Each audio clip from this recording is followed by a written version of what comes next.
Jeg synes, det var vildt fedt. Man fik prøvet virkelig mange ting, som man ikke lige ellers har muligheden for.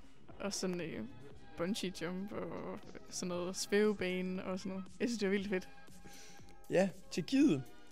Det var noget nyt. Jeg har aldrig rigtig sådan prøvet at rejse med, en masse nye mennesker på den måde, som vi gjorde i Tjekkiet, og måden, de bare blandede det hele sammen på. Det var en mega fed oplevelse, man prøvede så mange forskellige ting. Der var både med udfordringer, og man fik lov til at gå grænser, og sådan noget med klatre på klipper og lave slingshot og alt muligt. Der var så mange forskellige ting, og også lidt sjovt. Vi havde nogle morgenløber også i gang imellem, og lige nogle fodboldpiger, der lige blev tvunget til at løbe, og så spurgte de, om vi ikke lige gad med, og så fik vi sgu også lige en morgenløbetur i nogle af morgenerne. Det var fandme også hyggeligt.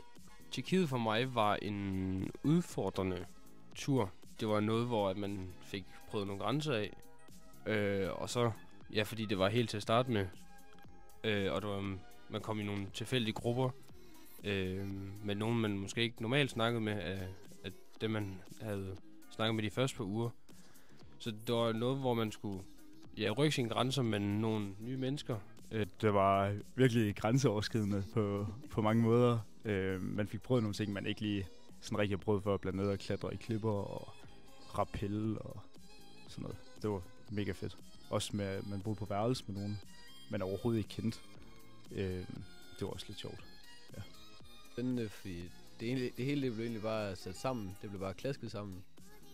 Helt tilfældigt. Et tilfældigt busmarked, tilfældigt værelse og tilfældigt hold.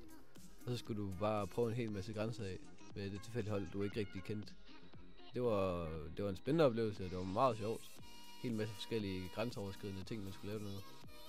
Men helt bestemt en pissefed tur. Det var en virkelig god tur, fordi vi fik lov til at skubbe en masse grænser, og det er jo altid fedt at prøve noget nyt, prøve noget, der måske er lidt grænseoverskridende, men som er fedt, for det er jo ikke, det er jo bare fedt at prøve noget nyt og noget.